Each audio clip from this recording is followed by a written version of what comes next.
मुंबईतील मनोज जरांगे पाटील यांनी सुरू केलेल्या उपोषणाला कल्याण डोंबिवलीतील ओबीसी समाज आक्षेप घेत आक्रमक झालाय। याबाबतची रणनीती ठरवण्यासाठी कल्याण आजूबाजूच्या परिसरातील ओबीसी बांधवांची कल्याणमध्ये बैठक पार पडली। बाबासाहेब आंबेडकरांनी आम्हाला दिलेले आरक्षण कुणीही हिसकावू शकत नाही, हिसकावू देणार नाही, अशा प्रकारची भूमिका ओबीसी समाजाने घेतली आहे।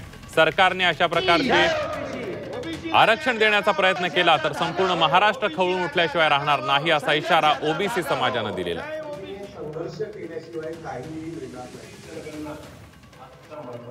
जनगणनेमध्ये जातनीय जनगणना झाली पाहिजे असं आमचं ठाम मत आहे, म्हणणं आहे आणि त्यासाठी आम्ही प्रकर्षाने रस्त्यावर उतरणार आहोत। त्यापूर्वी जरांगेंनी जो मुंबईमध्ये आमरण उपोषण किंवा उपोषण सुरू केलं आहे त्या उपोषणाला देखील आमचा तीव्र आक्षेप आहे।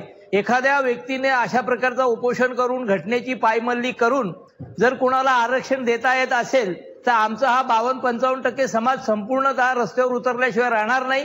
आम्हीही उपोषण आणि अन्य मार्गाचा वापर करू आणि आम्ही देखील आम्हाला मिळालेलं डॉक्टर बाबासाहेबांनी जो आम्हाला आरक्षण दिलेलं आहे तो आम्ही कोणाला हिसकावू देणार नाही।